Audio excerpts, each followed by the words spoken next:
Huwag yun ang antayin na mabigyan pa kayo ng love letter dito. Wala ka dyan yung sabi na kuya. May number doon sir, tawagan nyo na lang po. Sabihin nyo na lang po.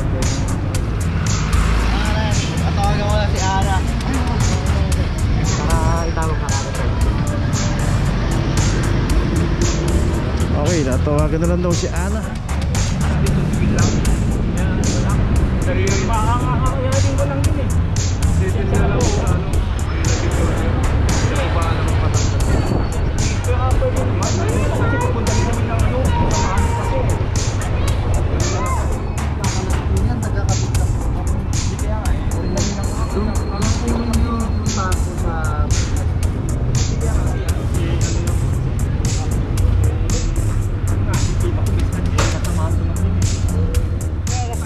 Ang kinagis na nilang dati, pwede tayo magparada kung saan taan. Ayan ang ating team leader, Sir Mendoza. Sige po. Sir, mabuhay ka. Mabuhay ka rin, God bless. Iyo, salamat.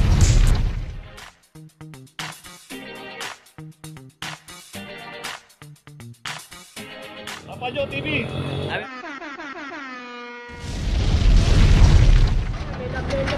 Location natin, Oroqueta Corner, San Lazaro.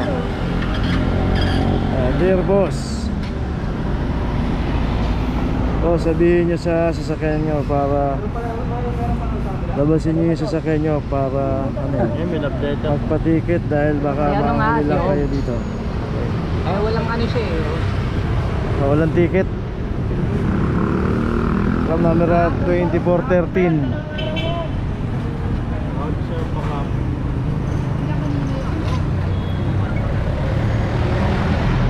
So mayroon na nga love letter dito. Dear boss, labasin nyo sasakyan nyo para magpatikit dahil baka mahuli na kayo dito.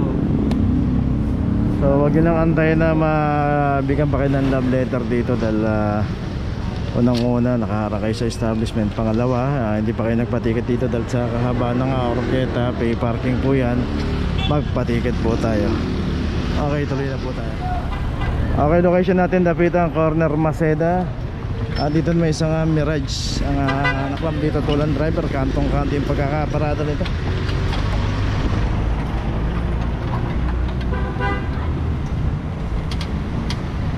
$24.39.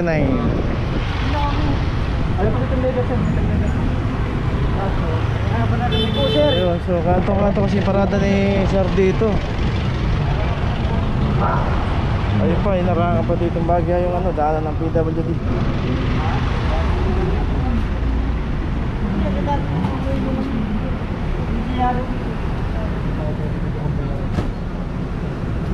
Wala ka dyan yung sabi na kuya. May number doon sir, tawagan nyo na lang po. Sabihin nyo na lang po. Sino po? Narami sa dyan ha? Ano? Hindi naman sila kuya. Okay, so yun kantong-kanto kasi yung parada na sir. Saka itong kahabaan po ng Dapitan, mabuhay na yun po. Bawal pong pumarada rito. Ayun, paparada tayo, magtatagal tayo. Pasok po natin ng mga secondary road. Okay, tuloy na po tayo. Location natin Lardizabal Corner de la Puente Street.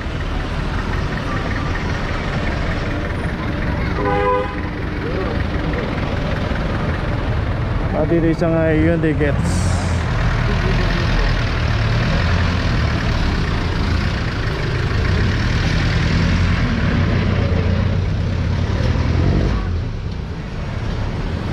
Hindi lang ako eh.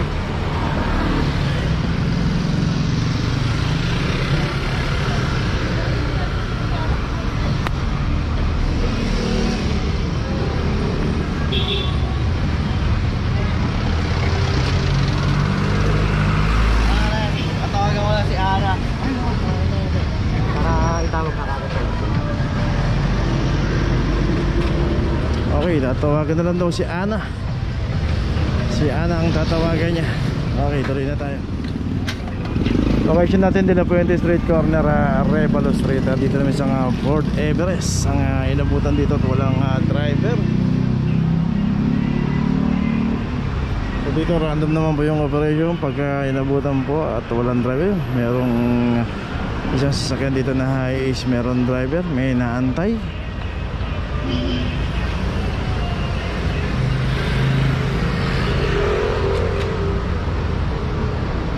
Oh, ito nga Everest na walang driver. Ito may notice na. Tuloy na po tayo. Location natin sa Nantong corner, Palmera Street. At dito may isang pampasayaron jeep. Panglakon dito 2323 yung tinatawag pa ni Kuya. Dito nga kita natin alternate route to, palabas po ng Earnshaw, yung kanto na yan. Pagka kumanan po tayo dyan, palabas po ng Legarda. At pagka kumaliwa tayo, palabas po ng Lacson Avenue.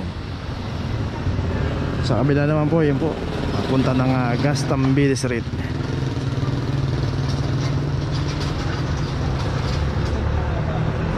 Dito naman po sa operation ng clamping, random po yan kung sino po yung aabutan at walang driver yung sakyan, naka-obstruct. Matik na po yan, di po tinatawag yung driver, wala pong 5 minutes na inaantay.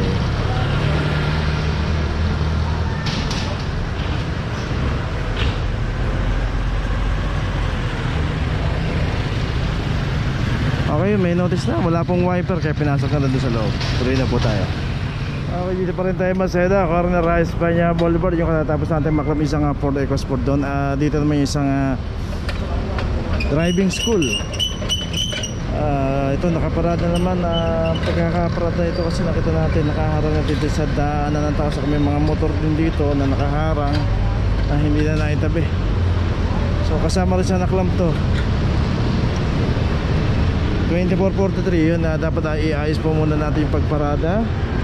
So sana nakaparallel lang parada nito para nakagilid ng uso rito para yung sakop ng property line nila. Regarding naman po sa mga motor, yun nga po yung towing services po, no? Yung compact, sila po yung authorized sa manghuli ngayon dito dahil wala pong clamping ngayon sa motor. Stop po ang operation ng clamping sa mga motor.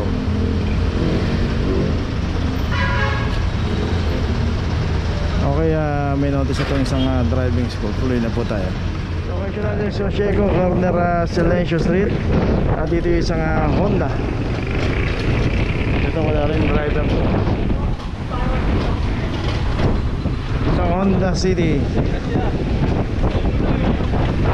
Okay, sa kanya isang nakot na Toyota Innova.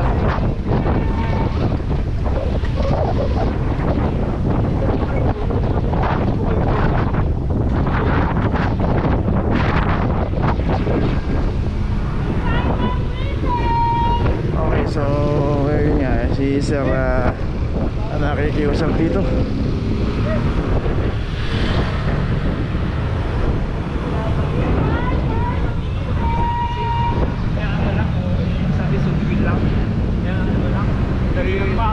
Yakapin ko lang din eh.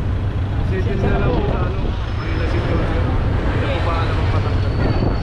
Pero pwede naman. Kasi pupunta din kami ng samahan ko kasi. Settle nyo para matanggal yung clock. Baka settle na i-stack kasi kami. Hindi po sa operation sinisettle na sa Manila City. Baka pwede naman. Pwede sa operation. Pwede.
naabutan ni Kuya. Location natin Bigras Corner, San Antonio. Dito naman isang Toyota Hiace. Kita natin pagkakaparada nito. Yun nga, naharangan pa dito yung daanan tao, yung pedestrian crossing. So wag po nating harangan yan. Saka dito po hindi naman po pay parking to. Kung paparada tayo, andyan po yung pay parking. Kita natin yung Liana Supermarket, kaliwa kanan po tayo dyan. Foxon, pay parking po yan. 2410 para sa Toyota Hiace.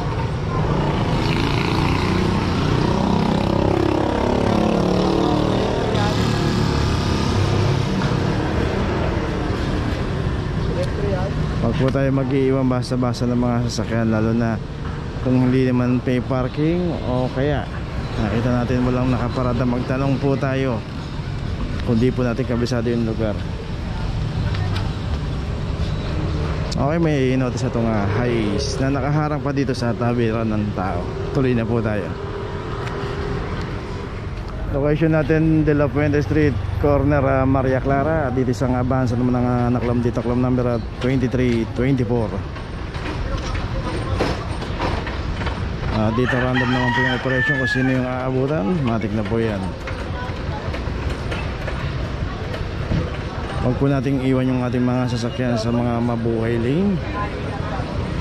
Parada po natin sa mga secondary road o kaya mag pay parking po tayo.